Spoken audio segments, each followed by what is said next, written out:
Olá a todos, eu sou André Buda Peterman. Este é o podcast 57 Minutos, onde eu realizo entrevistas com pessoas que acredito são relevantes no que tange a geopolítica internacional, aqui neste pálido ponto azul suspenso no cosmos.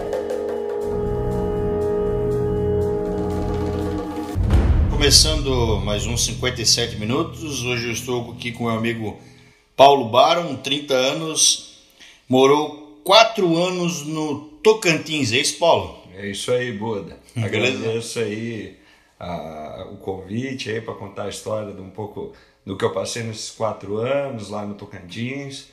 É uma experiência de vida que, querendo ou não, mudou minha vida, foi uma experiência muito bacana, vivendo de uma forma muito mais simples, uma forma muito mais individual, bem bacana.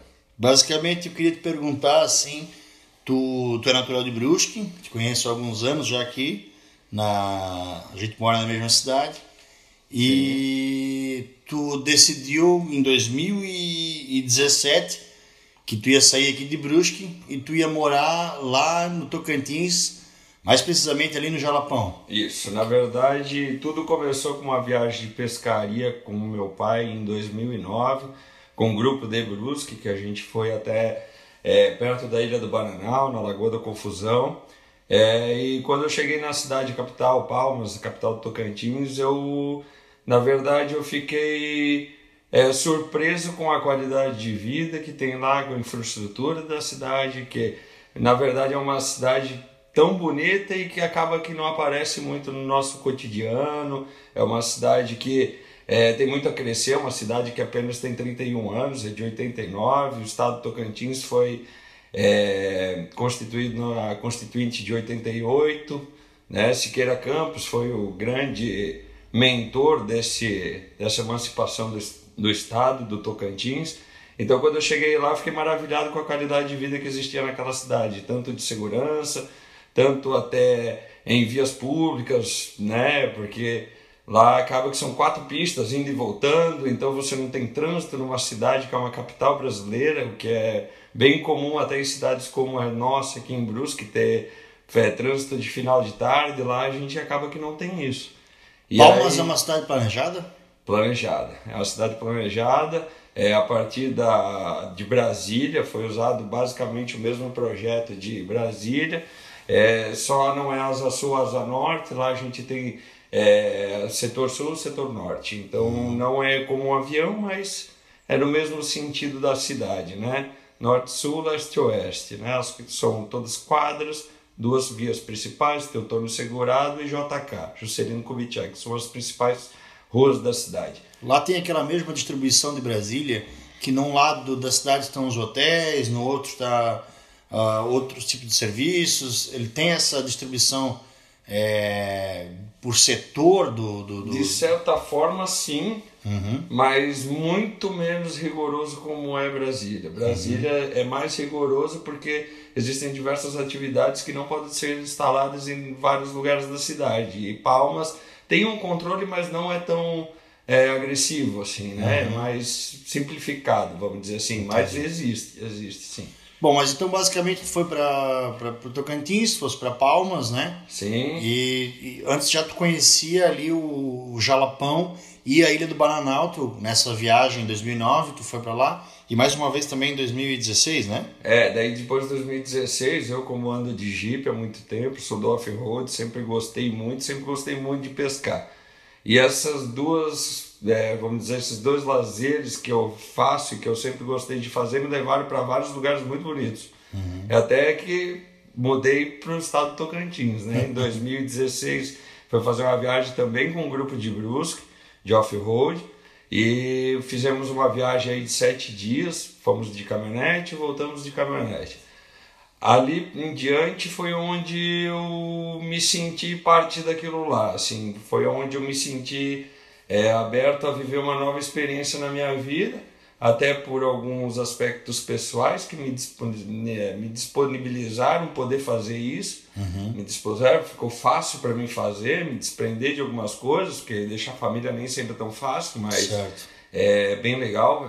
Eu acho que é uma experiência, essa experiência de você não ter ninguém junto com você, essa experiência de você estar sozinho e dali para frente você ter que chegar num objetivo é muito bacana. Eu acho que para qualquer pessoa adulta que queira fazer uma vida, vamos dizer, um pouco mais bonita, um pouco mais feliz, eu acho que a gente tem que sempre, de uma forma ou de outra, conhecer as outras pessoas, outras culturas, conviver com isso também, e não só de fazer uma viagem de vitrine, onde você passa pelo lugar, você não vivencia aquilo, e você passa e vai embora só com imagens. Então, assim, as histórias que eu tenho do Tocantins são muito legais, coisas que eu realmente vivi, né? Então, 2016 eu fui para lá, 2017, entre 2016 e 2017 eu acabei indo várias vezes, voltando, montando um projeto para que a hora que eu fosse para lá eu fosse sustentável. Qual era o teu plano ao sair de Santa Catarina para ir pro Tocantins ali e te sustentar lá? Qual era o teu planejamento? Meu planejamento era levar, como aqui em Brusque a gente sabe que todo mundo trabalha no setor têxtil, eu levei camisetas para vender lá. Foram camisetas de turismo, né? Inicialmente, toda parte de Havaiana, com fotos, souvenirs, camisetas, né? Com os logos do Jalapão, com fotos do Jalapão, camisetas de proteção ultravioleta, porque lá o sol é muito forte, então eu trabalhei nessa linha itinerante, né? Então eu estava dentro do Jalapão e cada dia eu passava por um ponto, né, que era um ponto de venda, que eu fiz um trabalho junto com a comunidade. Eles, para venderem as peças para mim, eles ganhavam uma porcentagem e era uma forma de eu também poder ajudar, e eles me ajudando como? Eu, como só fui com a minha caminhonete, não aluguei nenhuma casa, nada, eu ficava na casa dessas pessoas. Pois é, tu quando saiu daqui de Santa Catarina, tu foi para lá, tu já... O primeiro lugar que tu foi dormir, que tu foi morar, vamos dizer assim, foi dentro do Jalapão. O Jalapão, ele é um parque, né? É um parque estadual. Lá dentro não tem construções? Tem construções sim, mas elas são muito esparsas, né? São 3 cidades basicamente que compõem o Jalapão, que é Ponte Alta, que é chamada de o Portal do Jalapão. Depois temos Mateiros e temos São Félix.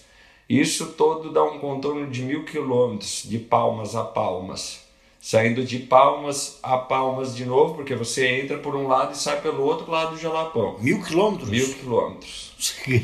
É grande, então por isso até a gente estava conversando antes de por que eu não aluguei uma casa. Porque mesmo que eu alugasse uma casa, eu ia precisar dos outros. Porque era muito longe para mim, até onde eu iria num ponto de venda das minhas roupas, chegar e voltar para casa, 300, 400 quilômetros de estradas extremamente esburacadas, estradas ruins. Estrada de chão, né? Chão, off-road, areia, quebra-carro. O clima do Jalapão, ele é um clima considerado desértico, né? Na verdade é um clima de savana. Savana. Savana. As fotos que tu me mostrou lembram muito a África, assim, Isso, né? Justamente, porque o Cerrado é o nosso bioma savânico, né? Que existe no Brasil, é o único savânico e é o maior que a gente tem dentro do Brasil, né? O bioma do Cerrado, né? Eu sou guia de turismo, trabalhei, né? Nesses 4 anos eu trabalhei muito como guia de turismo dentro do Jalapão, então a gente sabe que é um bioma que é muito vulnerável às mudanças climáticas, a gente sabe disso porque ele já chegou no seu ápice evolutivo, então dali para frente ele tende a se extinguir e não continuar a evoluir. Então todo o desgaste que existe por causa de agronegócio, por causa de até a exploração humana, né, das matas, da madeira, né, da terra, toda essa exploração acaba que impacta muito forte sobre o bioma real, entendeu? Se a gente pensar dentro do Brasil, a maioria dos nossos grandes leitos de rio, nossas grandes bacias hidrográficas, elas nascem dentro do Cerrado. Rio Paraná, Paraguai, Paranapanema, o próprio Rio Tocantins, Araguaia, Sim. Então, assim, na verdade, a nossa caixa d'água é o Cerrado brasileiro. Entendi. Entendeu? Devido a essa importância, né, do Cerrado. E por isso essa questão dos parques nessa região. Porque os fervedouros, né, tem bastante gente que me pergunta, como é que são os fervedouros? Ferve água? Não. Na verdade, eles são ressurgências da água do lençol freático. Ou seja, a água brota do chão nessas lagoas, vamos dizer assim. É como se fosse uma lagoa, mas na verdade ela é uma fenda de rocha, que ela tem areia dentro e pela força da água essa areia parece estar fervendo, mas na verdade é só uma ressurgência de água. Quem tiver em casa e quiser procurar imagens, né, do Jalapão, nunca viu, né? Eu acho que é interessante procurar no YouTube, no Google. Muito bonito, né, cara? Muito bonito, vale a pena. A gente tava mostrando alguns livros, algumas coisas ali. Tem bastante material. Mas basicamente tu, dentro do parque ali do Jalapão, tu falou pra mim que tu chegou a morar ali acampado, a dormir no teu carro. Tu ficou quantos meses assim nessa vida que tu tavas basicamente itinerante? 7 meses. 7 meses assim. Basicamente barraca, 7 meses. Carro, casa de amigo, fazenda Triagro, que dizem que era de Pablo Escobar. Pois né? Essas são histórias que a gente escuta e que tem, vamos dizer assim, um ponto de verdade aí pela estrutura, pela engenharia da casa, o jeito que as casas são construídas. Por exemplo, vamos deixar bem claro. Lá dentro do Jalapão tem uma estrutura, uma ruína de casa. Tem uma fazenda. Uma fazenda com aeroporto, que tu disse que é um aeroporto altamente estruturado, que alega-se, que acredita-se que tenha sido a fazenda do Pablo Escobar. Sim, maior narcotraficante do mundo. Foram experiências bem bacanas dentro, porque eu fiz muitos amigos dentro dessa fazenda, que é o pessoal lá da Nova Aventura, do rafting, que é uma atividade muito bacana, que é o rafting na Cachoeira da Velha, né? Sim. Vamos dizer assim, seria um dos melhores passeios, com certeza, do Jalapão, é o rafting dentro do rio. Como diz em inglês, é um must do. Tu tem que fazer esse ali. E esse ali é bacana. O pessoal lá o Rafael, né, ele acaba que me ajudou muito quando eu cheguei lá, porque eu cheguei de olhos fechados. Eu só conhecia basicamente ele, porque um ano atrás eu tinha feito rafting, mas com os funcionários dele. Entendi. E aí eles me passaram, fala com o Rafael que ele vai te ajudar lá. E eu peguei e liguei, ele falou assim, duvido que tu vem. Deu 1 mês depois eu tava lá. Entendeu? Então eu cheguei, montei meu acampamento, me ajudaram dentro dessa fazenda, né, que tem lá, que é a Fazenda Triagro, que ela na verdade é a entrada para a Cachoeira da Velha. Então, da Velha é 10 km pra frente. A entrada para essa cachoeira, que é a Cachoeira da Velha, passa por dentro da fazenda. Essa fazenda que até a Polícia Federal tem uma história que ela entrou ali para desbaratinar a fazenda. Justamente, na verdade eles tiveram uma operação lá e chegaram lá e estava tudo sucateado já não existia mais ninguém, não tinha ninguém que cuidava nada, não pegaram nada e ninguém. Então, assim, para ter uma ideia, é uma localização no meio do nada. Nada, assim. Não, no meio do nada. Só chegava de avião mesmo. Avião, tem uma estrada, mas a estrada ruim demais. Assim, imagina que isso foi na década de 80. Década de 80.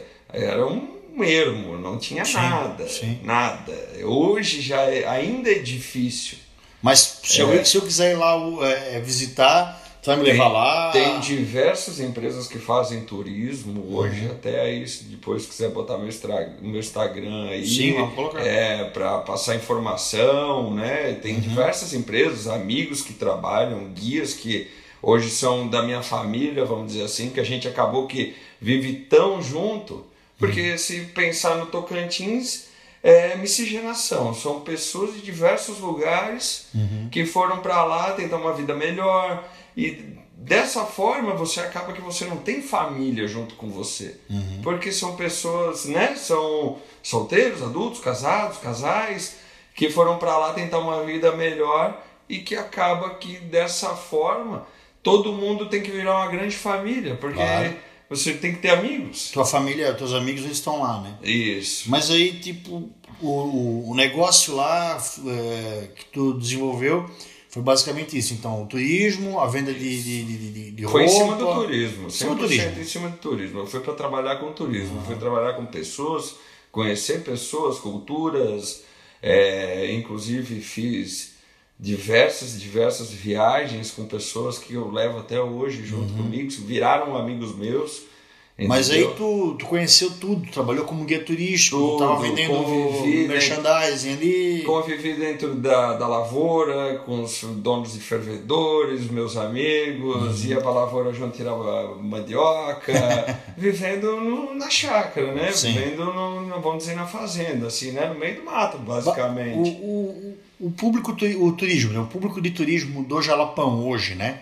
Ele basicamente quem é o perfil que vai lá visitar hoje? Olha, hoje o Jalapão, ele é muito... Como a Globo, né? Não tem como falar de Jalapão depois que foi para a rede nacional sem falar em Globo. A novela, né? A novela da Globo, né? Eu não lembro o nome da novela, mas eu lembro que tinha uma novela que passava lá.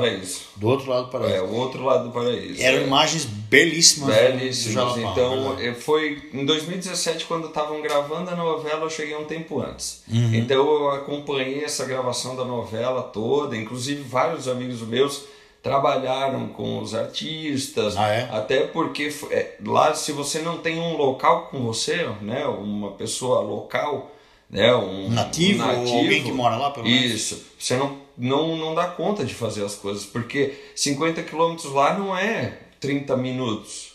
A gente faz 50 quilômetros aqui em uma horinha. Uhum. Lá não, lá é 3 horas e meia, 4 horas de viagem, entendeu? Então, se você não tiver esse time das coisas, você acaba que chega atrasado. E pôr do sol, por exemplo, não espera. Né? Não dá, não, atrasa 10 minutos do pôr do sol aí que eu tô chegando. Não, então você tem que ter o time para você poder fazer uma viagem realmente que você aproveite do começo até o fim. Então, por isso eu sempre digo que guias de turismo local realmente lá é essencial. Não adianta eu vir aqui falar que não, pode ir que dá para fazer. Não, dá para fazer.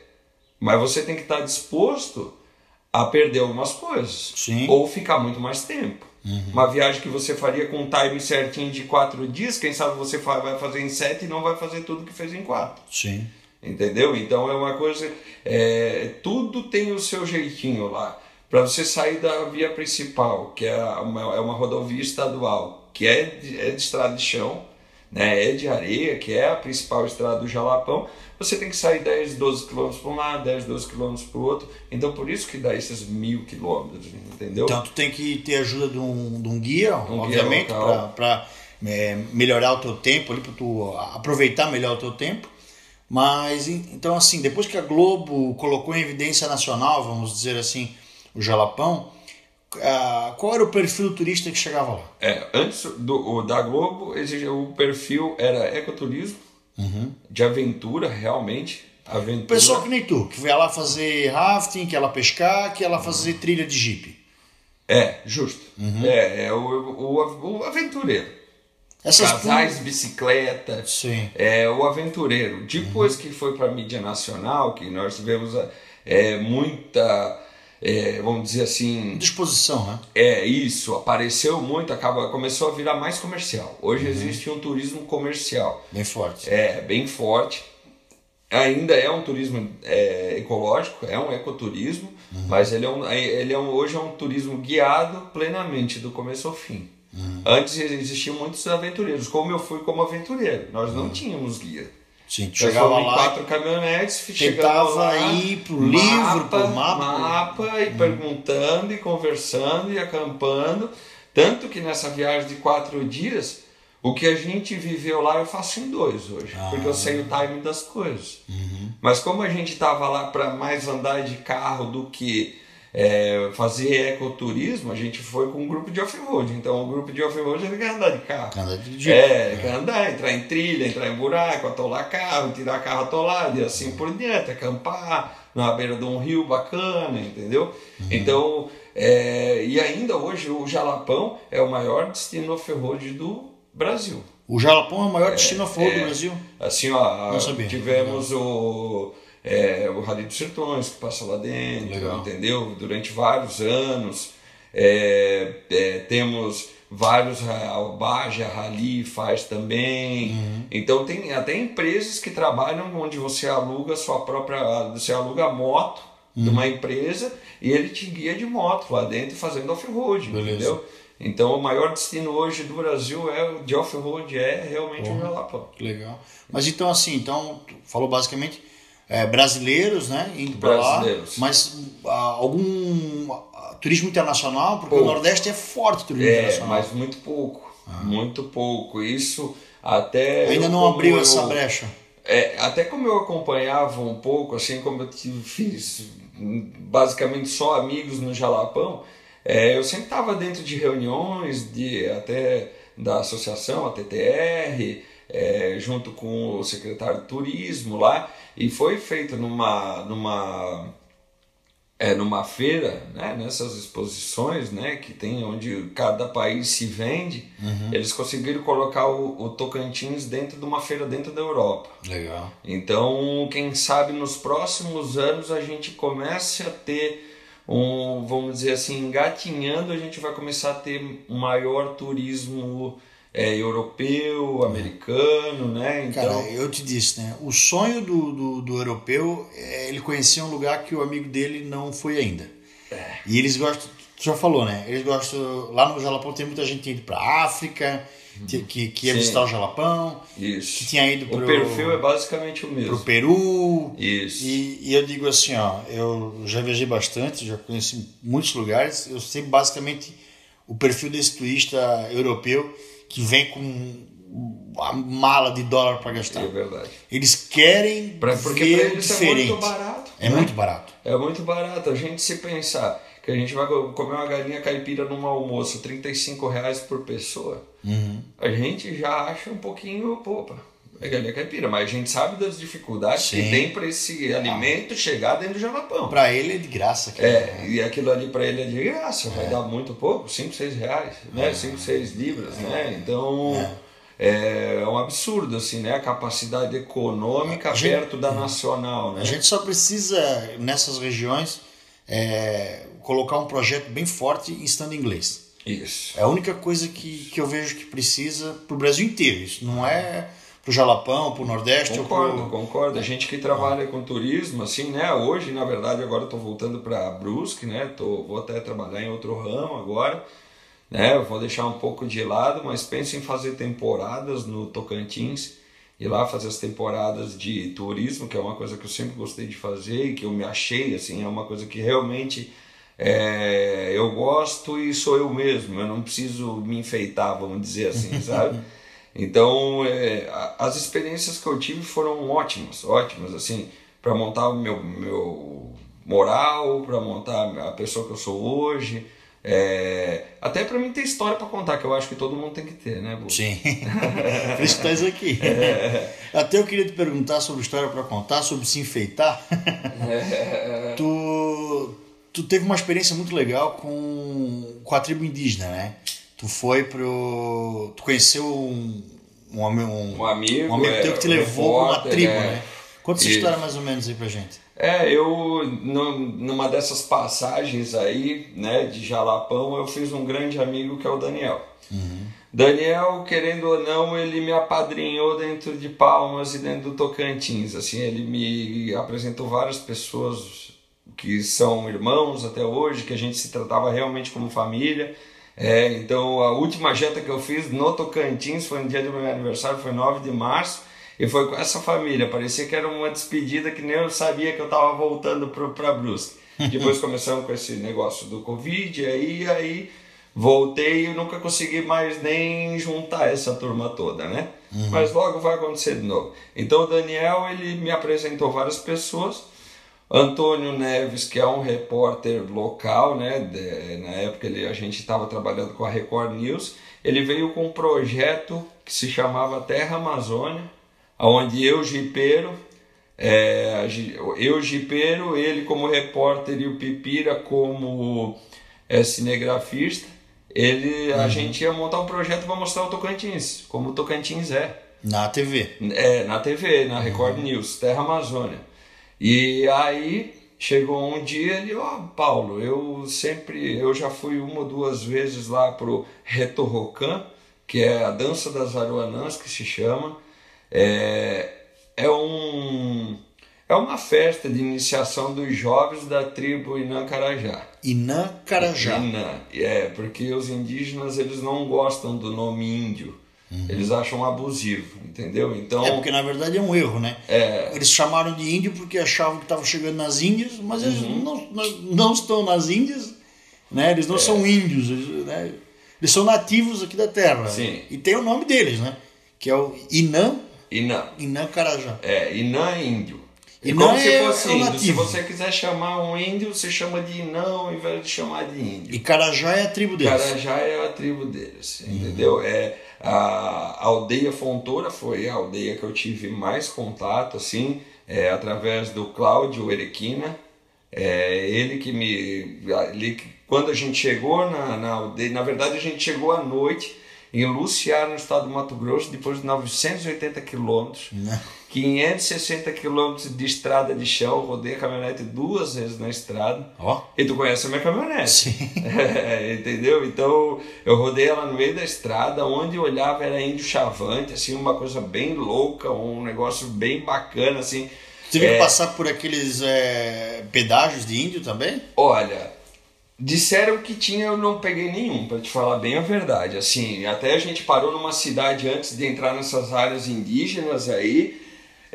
A gente parou, perguntou para ver se estava acontecendo isso, mas basicamente a gente não teve problema nenhum. Até uns lá pararam, ainda deram umas balas lá que eles fazem de fruta nativa e coisa, deram para nós, para experimentar, essas coisas assim. Foi amistoso. Então. Foi bem amistoso, assim. Daí passamos pelos Chavantes, aí chegamos em Luciara, era, sei lá, 8h30 da noite. Isso que nós tínhamos saído, era 5 horas da manhã.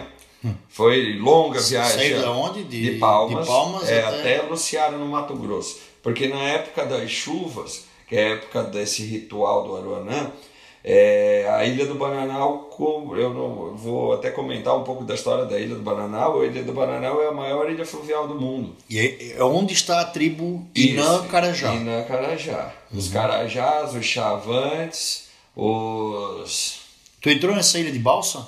Entrei de balsa. Na verdade, a gente atravessou o Rio Coco de balsa, fomos até Luciara, no Mato Grosso. Aí no Luciara, Mato Grosso, a gente deixou a caminhonete em Luciara e fomos de barco até na aldeia. Levando equipamento nas costas? Nas costas, tudo dentro de um barquinho. Equipamento de filmagem, tudo nas costas, tudo em mochilão, como vendo o Globo Repórter, a mesma coisa. Trampo, cara, que é pesado. É pesado, e o legal assim é que tinham 6 pessoas que eram toris, né? O que é o tori? O tori é o homem branco. Como eles não chamam de homem branco, eles chamam de tori. Tu sabe dizer a tradução disso? Homem branco. Só homem branco. Homem branco, eles chamam de tori.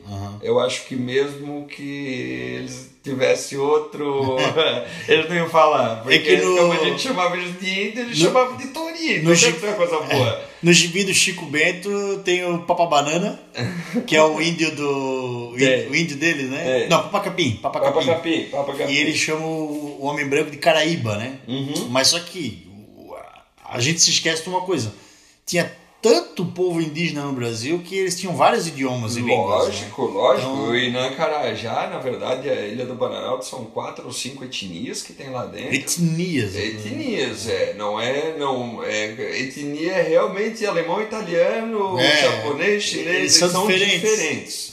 E corte de cabelo é diferente, pintura é diferente, fisionomia é diferente. Tu olha, tu sabe se é um chavante, se o cara tem um pouquinho de conhecimento, já foi numa aldeia de cada um, o cara olha pro rosto e já sabe de que etnia é. Como a gente tem os guaranis pra cá. Sim, claro. Entendeu? E a gente sabe, dá pra ver a etnia deles. E não é índio. Cada um é diferente. Cada um é diferente do outro. Sim. E cultura, é tudo diferente. Eu acho importante a gente ter essa noção bem forte, porque O índio aqui o índio, né? O Xocleng aqui do nosso estado, ele não tem nada a ver com o charrua do Rio Grande do Sul ou com o Inã Carajá ali, né? Então, assim, não tem nada a ver, são etnias diferentes. O próprio corpo é diferente, né? Por exemplo, assim, os Inãs Carajás, eles têm as maçãs da face, né? Bem evoluídas, assim. Por quê? Porque o sol lá é muito forte. Então isso acaba protegendo. Os dentes são bem serrilhados, mas são naturais, mas são serrilhados. Por quê? Porque eles comiam muita carne dura. Entendeu? Então muita coisa muda. Assim, ó, os pés são achatados para não fazer barulho na hora da caça. Olha só. Olha, eu vou te falar, eu levei algum susto, assim, de eu estar sozinho dentro da aldeia e de repente eu olho pro lado e tem 2, 3 do meu lado que eu não sei nem de onde é que saiu. Mas é porque eles não fazem barulho para andar. A gente é barulhento, a gente anda dentro de casa e já sabe até quem chegou. Né? Ó, chegou o pai, né? Tem um barulhinho e tal. Lá não, a gente não escuta. E aí, dentro dessa viagem, né? Que a gente chegou lá, tudo. Aí fomos arrumar um lugar pra gente dormir, né? Chegamos lá, uma sala de escola, eu levei uma coberta.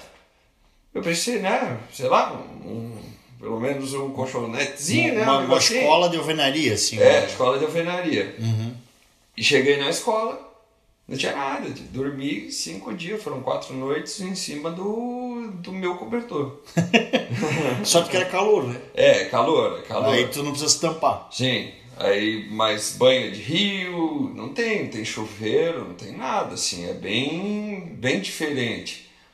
Os costumes até de comer, por exemplo, de comer se você bota em cima da mesa, qualquer um pode comer. Se tiver no seu colo, é seu.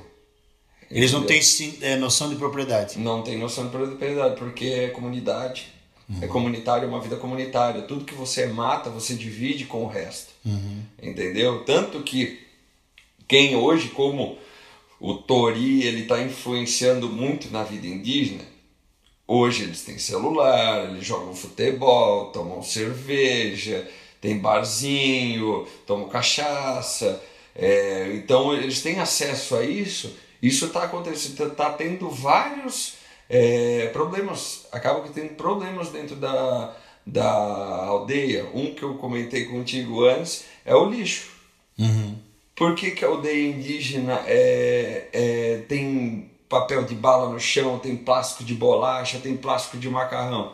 Porque tudo que eles comiam até então vinha numa embalagem natural. A casca da fruta. Era a casca da fruta, a casca da mandioca, era a pele do boi, era tudo vem da natureza.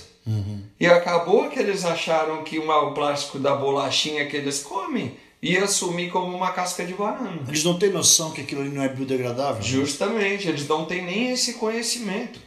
Mas entendeu? Aí tu participou do Rito Rocan. Do Rito Rocan, que é um ritual de iniciação dos jovens. Como é que é mais ou menos esse ritual? O Rito Rocan são... na idade de puberdade da criança ali, na verdade, quem escolhe a melhor data para essa iniciação?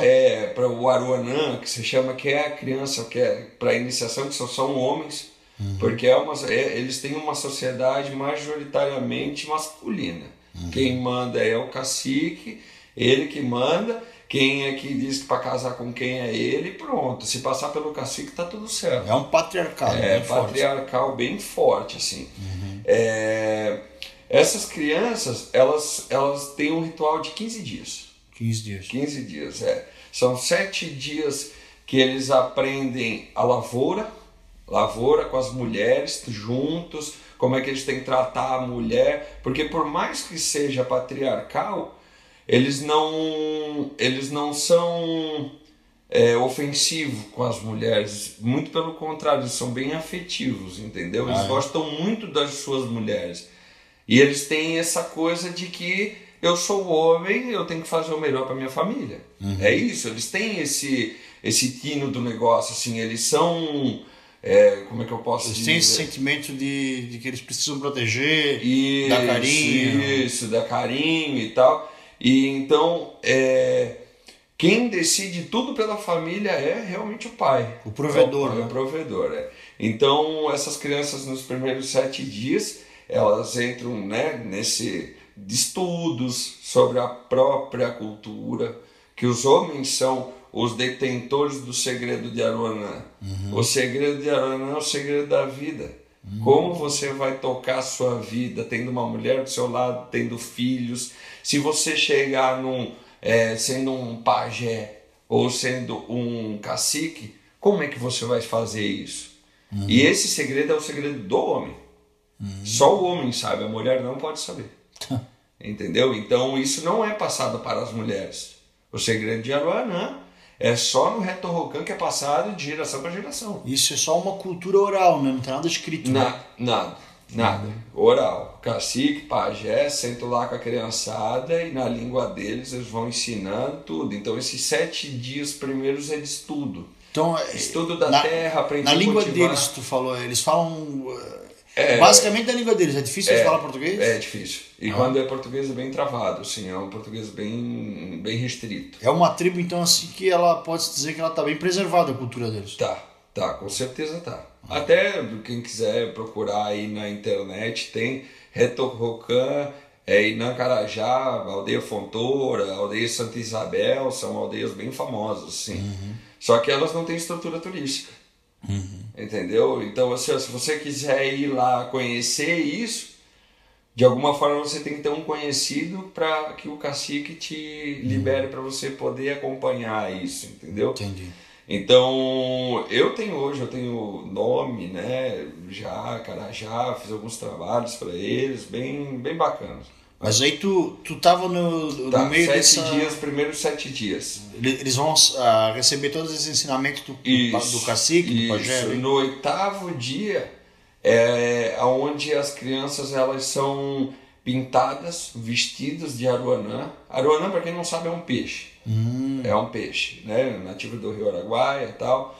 Então tem a história aí, né? Eu não vou me aprofundar muito, porque senão a gente vai perder aqui umas 2 horas.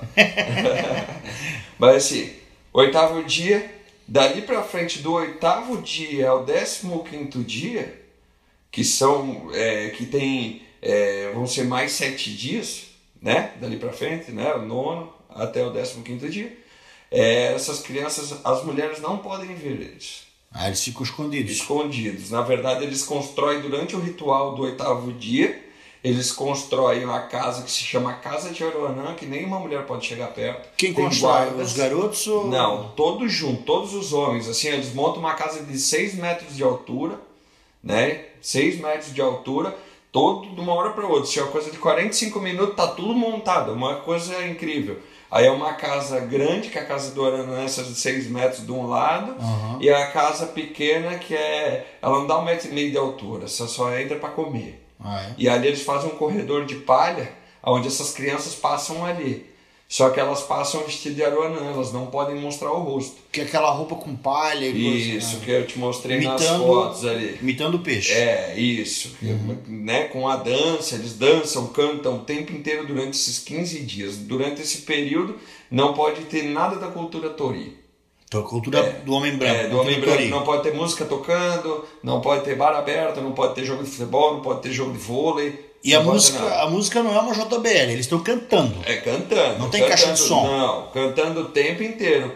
Normalmente é de 3 em 3 que eles cantam, parou, entra outros para cantar. Não para, o tempo inteiro canta. 24 horas. 24 horas, durante 15 dias. 15 dias, 24 horas. Justamente, 15 dias, 24 horas. Eles vão os homens dançando. E nesse 8º dia, é uma celebração também das aldeias, né? Que os vamos dizer, os jovens estão prosperando, né? Essa coisa. Então vem outras aldeias. E nessa brincadeira, eles chegam durante a noite de barco, como se fosse um ataque indígena a outra aldeia. Uma declaração de guerra. Isso, assim. e eles ficam se empurrando, berrando no rosto um do outro, assim, ó. Não, nós vamos ganhar de vocês. E aí tem uma luta que se faz, né? Uma luta como se fosse um judô, derruba as costas no chão, assim. É uma luta, daí são pessoas de uma aldeia, homens de uma aldeia contra a outra. Eles já têm os lutadores. Aí lutam ali e depois tem o tronco, que chama. É um tronco aí de uns 12 metros de altura, 1,5 de largura, eles enterram no chão e a outra aldeia tem que vir derrubar ele e jogar na água. Entendeu? Para mostrar que eles são muito superiores ao outro. E quanto tempo eles ficam nessa briga do tronco ali? 3 dias. Sem dormir. 3 dias sem dormir. Porque se eles dormirem, o outro vai lá, arranca e joga dentro do rio. Então eles têm que sempre estar ali. É um jogo de xadrez do caramba. De repente, uma aldeia, que nem a vez que eu tava lá, era a aldeia Fontoura e a aldeia Santa Isabel, que chegou, vamos dizer assim, para guerrear, né? O pessoal da aldeia Santa Isabel, ele saiu correndo dentro da aldeia, porque a aldeia é grande, né? São 1.000 pessoas, né, que moram nessa aldeia. 1.000 pessoas. Então a Aruanã, ela tem uma dança como se fosse de uma cobra. Assim, eles vão, entram por eles, se entrelaçam e vão indo, como a nossa centopeia da Fenaré. É a mesma coisa. Aí eles vão, mas né, em grupos, cantando bem alto, e eles só fazem isso para despistar. Porque quando eles acham que eles estão lá do outro lado, tem outro grupo escondido no mato. Aí eles baixam a guarda, eles saem correndo do mato e vão lá e tentam arrancar o negócio. Daí eles saem correndo. Aí é uma loucura, assim. É um negócio que você não pode nem ficar muito no meio, porque eles não param. Mas eles estão ali naquela briga, naquela disputa, assim. Rola alguma luta? Não. Alguém dá na cara de alguém? Sim, ó. Uma coisa que o Inã, o indígena, não tem essa coisa da vingança. Eles não têm isso. Eles não têm esse sentimento de vingança. Ou eles resolvem na hora, ou já passou. Isso é uma coisa difícil para nós europeus, né? A gente tende a guardar amargura. Não, eles não têm isso. Eles não têm esses sentimentos passados, entendeu? Eles vivem de outra forma. Assim, é até difícil um pouco de explicar isso, porque é uma coisa que me assustou muito também. Porque foi estranho, porque chegou uma hora lá, a coisa deu uma bagunçada meio grande, assim, deu meio que uma briga, saiu todo mundo correndo pro meio e de repente tava todo mundo tomando cerveja junto. Entendeu? Então, assim, o alemão, eu vou te pegar depois. Não. Ali, não, já deu certo, tá bom, bateu a palminha e vambora. Então é bem legal, assim, essa... outra coisa que é muito diferente daqui, o indígena, né? Eles têm muito problema quanto a um homem, porque, como eu falei, o homem branco ele está influenciando dentro da aldeia. Então, um indígena, um índio, ele recebe uma pornografia de uma mulher. Se ele falar qualquer coisa dessa pornografia que a mulher dele escutar, como, ai, que mulher bonita, ou nem de uma pornografia, uma foto de uma mulher bonita, ele vai olhar como se ele estivesse desejando. Entendeu? E aí, como é patriarcal, a mulher não tem o direito de vir e confrontar o homem. Entendeu? E isso acaba que você acaba tendo um monte de problemas, porque eles não têm essa conjuntura só da beleza. Para eles não é beleza, é sentimento. Entendeu? Quando você fala, olha que mulher bonita, bonito, você está desejando, você está desejando, almejando a pessoa, entendeu? E isso é um problema grave.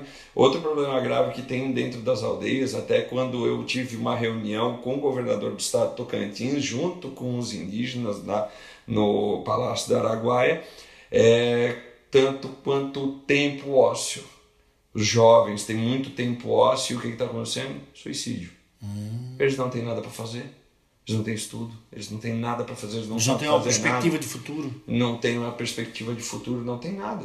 Então isso é um problema que se agravou. E aí como a gente buscou para isso melhorar? Instrumentos musicais. Foi o nosso pedido, né? Até eu formulei uma parte, o cacique formulou outra, e a gente entrou pedindo teclado, violão, para pelo menos aprender a fazer alguma coisa, entendeu? Porque um deles lá sabe tocar e toca bem. Então esse se propôs a dar aula pro resto, entendeu? Para não poder ter alguma coisa para fazer. E morre muito, cara, muito de suicídio. De suicídio.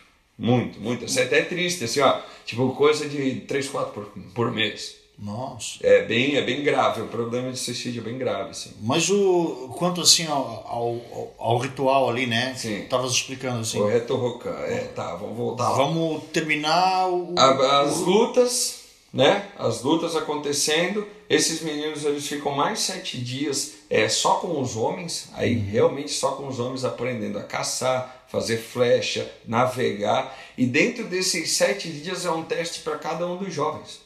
Porque os jovens eles não podem ser vistos. Uhum. Porque se ele for visto, ele virou caçador. Quando você passa pela segunda etapa, você já sabe cultivar a terra, você já tem os conhecimentos da tribo, agora você tem que virar um caçador, um guerreiro. Se você for visto, foi tudo de água abaixo. Entendi. Entendeu? Ele tem que estar sempre invisível. Justamente, porque quando ele vai caçar para ele conseguir comida, ele tem que estar invisível. Para ele guerrear contra outra tribo, ele tem que estar invisível. Então, e aí ele fica nesse tempo ali. Esses 7 dias. Isso vai... Ele fica 15 dias de todo esse ritual. Nesse ritual. Quando é que acaba isso? Isso no 15º dia termina, e aí vem a bênção do cacique. Aí eu já não estava mais, né? Porque eu participei daquele... ali que são as guerrilhas ali, eu participei, eu acho que foi do 7º ao 9º, 10º dia ali, acho que foi o 10º, é mais ou menos por aí.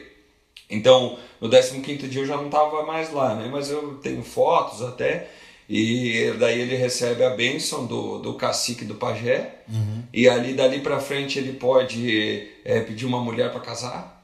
Como é que funciona o pedido de casamento? Para os pais. Ele chama o pai da indiazinha, né? Pretendente, sabe? Da pretendente, chama, conversa com ele. Se ele aceitar, vai pro cacique. Se o pai da moça aceitar, vai pro cacique, e o cacique, aí vamos dizer, assina embaixo. Ele assina. Assina embaixo, não, tá tudo certo. Se tivesse alguma experiência pessoal lá, assim, com ritual, alguma coisa assim que tu... Olha, tu viu? eu tive uma experiência... como eu convivi, na verdade, na casa do cacique, eu estava desde a hora da pintura do cacique até a hora que ele entrou sendo carregado nos ombros pelos guerreiros, entendeu?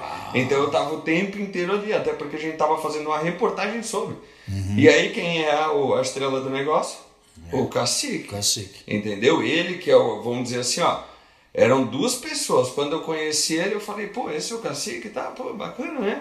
Cara, quando esse cara tava, vamos dizer, monumentado, assim, com as indumentárias ornamentado, bicho, cara, ficou...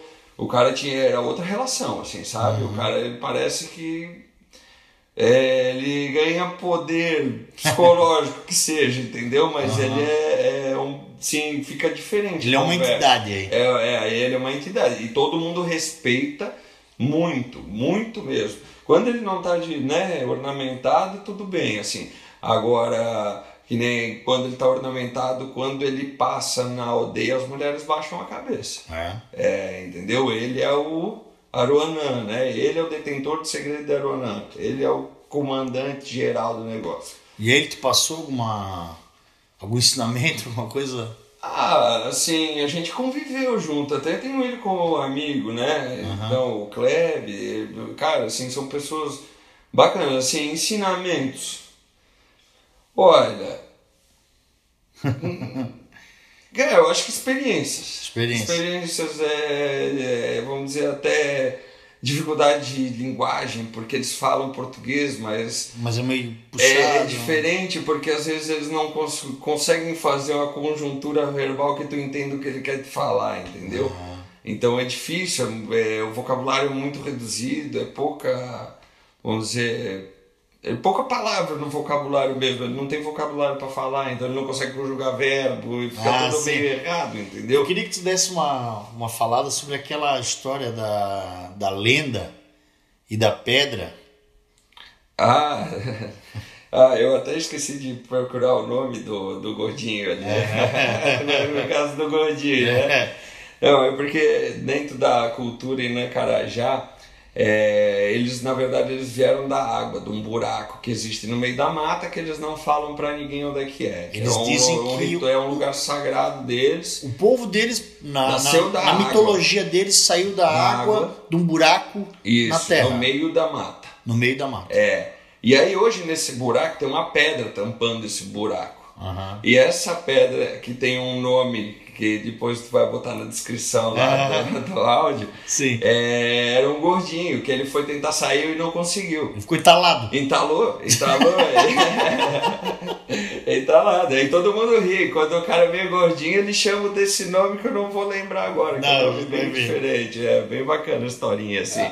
E eles acreditam nisso, então é bem legal, assim. Mitologia deles. Era um gordinho, que hoje é uma pedra redonda que está em cima desse buraco, que eles dizem que ali tem um buraco que eles vieram dali, entendeu? E o gordo é a pedra. O gordo é a pedra. Então, basicamente, o gordo é a rolha de poço.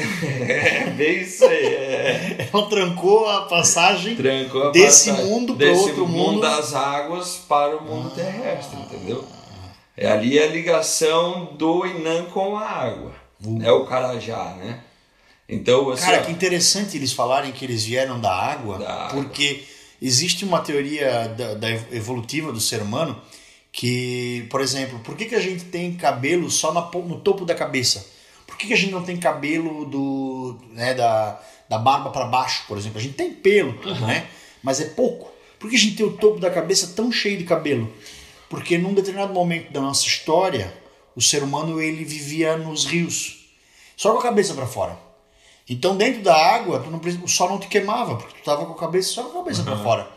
E ali precisava ter cabelo para não te queimar. Então teve um momento, uma fase da nossa história, vamos dizer assim, do ser humano, da evolução do ser humano, que que os povos viviam dentro da água. Então é muito legal essa lenda deles. É verdade. Muito legal. Tem uma certa... Tem uma verdade. Tem uma verdade. Porque eles, com certeza, eles têm, esses povos indígenas, eles têm um conhecimento que é bem diferente do nosso. Justamente, até porque eles não conseguem passar isso pra gente. Eles não têm escrito, a língua, né? Justamente. E a língua deles é muito diferente.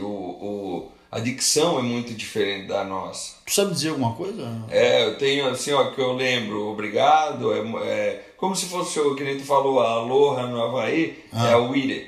A uire. A uire? É a uire. Aí Tudo, bom dia, muito obrigado, boa noite, oi, como é que tá, tudo bem? A uire. A uire. A uire. Quando cumprimenta alguém é a uire.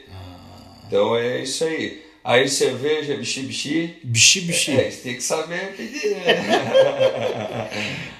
Cachaça, vocês têm cachaça lá? Não, eles tomam, mas cachaça eu não me lembro como é que é o nome como é que eles falaram. Porque até é muito difícil, assim, gravar, porque... Claro.